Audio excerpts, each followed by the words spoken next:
ഈ പോലീസുകാരൊക്കെ ലഹരിക്ക് കൂടെയാണോ, ലഹരിക്കൊപ്പമാണോ? ഇവരൊക്കെ ലഹരിക്കെതിരെ പടപ്പുറപ്പാട് നടത്തുന്ന കുറേ ദൃശ്യങ്ങളാണ് കഴിഞ്ഞ കുറച്ച് നാളായിട്ട് നമ്മൾ കണ്ടുകൊണ്ടിരിക്കുന്നത്.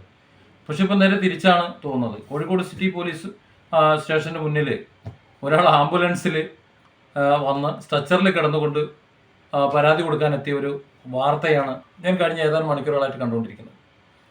കാരണം ഇയാൾ വീട്ടിലേക്ക് പോകുന്ന വഴിക്ക് അവിടെ വഴിയിൽ തല്ലി നടക്കുന്നത് കാണുന്നു, ഒരു യുവാവിനെ വളഞ്ഞിട്ട് തല്ലുന്നത് കാണുന്നു. സ്വാഭാവികമായിട്ടും അത് കണ്ടിട്ട് പോകാൻ കഴിയില്ല, ആരും കയറി ഇടപെടും, സ്വാഭാവികം. അവിടെ അതിനൊരു തീരുമാനമാക്കാൻ വേണ്ടി അദ്ദേഹം ഒന്ന് ഇടപെട്ടു. പക്ഷേ അത് ലഹരി കൂട്ടങ്ങളായിരുന്നു. അറിയാമല്ലോ, നമ്മുടെ ഈ നാട്ടിലെ ലഹരി കൂട്ടങ്ങൾ എന്ന് പറഞ്ഞാൽ അത്രത്തോളം അധികമുണ്ട്. അവരെ ഒന്നും ഇവിടെ കൈകാര്യം ചെയ്യാൻ ഇവിടെ ആളില്ല എന്ന് തന്നെ വേണമെങ്കിൽ പറയാം.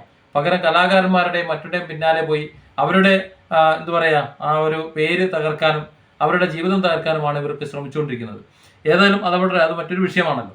ഇവിടെ ഇദ്ദേഹത്തിന്റെ കാര്യങ്ങൾ ഇടപെട്ടു, അദ്ദേഹത്തിന് മർദ്ദനമേറ്റു, വളരെ ക്രൂരമായ മർദ്ദനമേറ്റ് അദ്ദേഹം ആശുപത്രിയിൽ അഡ്മിറ്റായി, കാലൊക്കെ പ്ലാസ്റ്റർ ചെയ്ത് അഡ്മിറ്റായ സമയത്ത് സ്വാഭാവികമായും മകനും മറ്റൊരാളും കൂടെ വന്ന് കോഴിക്കോട് സിറ്റി പോലീസ് സ്റ്റേഷനിൽ പരാതി കൊടുത്തു എന്ന് പറയുന്നു. പക്ഷേ ആ പരാതി സ്വീകരിക്കാനോ അല്ലെങ്കിൽ ആ പരാതിയിൽ പ്രകാരം ഹോസ്പിറ്റലിൽ വന്ന് മൊഴിയെടുക്കാനോ ഒന്നും തയ്യാറാകാത്ത പോലീസ് അവരെ ആക്ഷേപിച്ചുകൊണ്ട് ഇറക്കി വിട്ടു എന്നും അവരുടെ വാർത്തകളിൽ നിന്ന് മനസ്സിലാകുന്നുണ്ട്. പരാതിക്കാരനെ നേരിട്ട് കണ്ടാൽ മാത്രം, പരാതിക്കാരൻ നേരിട്ട് ഒന്ന് പരാതി പറഞ്ഞാലേ പരാതി സ്വീകരിക്കുള്ളൂ അത്രേ.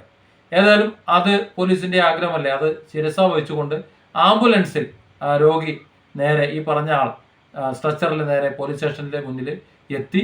അവിടെ വെച്ച് സംഗതി വഷളാവുമല്ലോ സ്വാഭാവികമായിട്ടും. പിന്നെ ACP വന്നു, പ്രശ്നം പരിഹരിക്കാമെന്ന് പറഞ്ഞ് എന്നാണ് പറയുന്നത്. കേസെടുക്കുക, അന്വേഷിക്കുമെന്നൊന്നും എനിക്കറിയില്ല.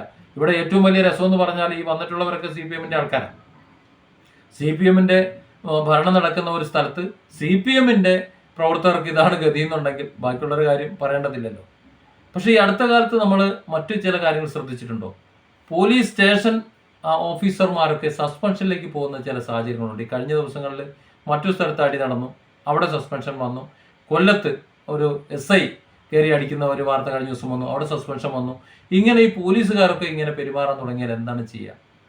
ചില കേസുകളിൽ ആരെങ്കിലും വന്ന ഒരു പരാതി എന്നുള്ള എന്ന് പറഞ്ഞാൽ ചാടിത്തുള്ളി എല്ലാം എടുത്തുകൊണ്ട് വന്ന് മറുഭാഗത്ത് ആരാണെന്ന് നോക്കാതെ അവരെ കുരിശിൽ തറച്ചുകൊണ്ട് പൂട്ടാനും കോടതി മാറ്റി സബ്മിറ്റ് ചെയ്യാനും പറ്റുന്നുണ്ടെങ്കിൽ ഒരു 4-5 ദിവസം അവനെ കിടക്കട്ടെ എന്ന് പറഞ്ഞുകൊണ്ട് ജയിലടയ്ക്കാനും ഒക്കെ ശ്രമിക്കുന്ന ബെയിലബിൾ വകുപ്പുകൾ ഇട്ടുകൊടുത്താൽ പോലും അവൻ അവിടെ കിടക്കട്ടെ എന്ന് ചിന്തിച്ചുകൊണ്ട് ആ വിധത്തിൽ പെരുമാൻ റിപ്പോർട്ട് ഇടുന്ന കേസുകൾ പോലും നമ്മുടെ ശ്രദ്ധയിൽപ്പെട്ടിട്ടുണ്ട്.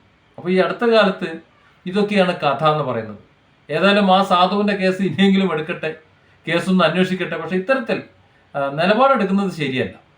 അതൊരു അഭിപ്രായമുണ്ട്. ഒരു പരാതി കിട്ടിക്കഴിഞ്ഞാൽ ആ പരാതി എന്താണെന്ന് അന്വേഷിച്ചുകൊണ്ട്, പരാതി എടുക്കേണ്ട കേസാണെങ്കിൽ എടുത്തുകൊണ്ട് FIR ഇട്ടുകൊണ്ട് അത് അന്വേഷിക്കേണ്ട ഉത്തരവാദിത്വം ഓരോ പോലീസ് സംവിധാനത്തിനും ഉണ്ട്.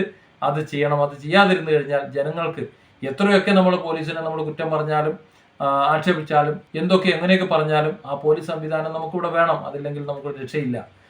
നമ്മൾ അവരെ വിശ്വസിച്ചേ പറ്റൂ. അങ്ങനെ ഒരു അവസ്ഥയുണ്ട്. പക്ഷേ അങ്ങനെയുള്ളവരെ വിശ്വസിക്കാൻ പറ്റാത്തൊരു സാഹചര്യത്തിലേക്ക് എത്തും എന്നാണ് എനിക്ക് തോന്നുന്നത്.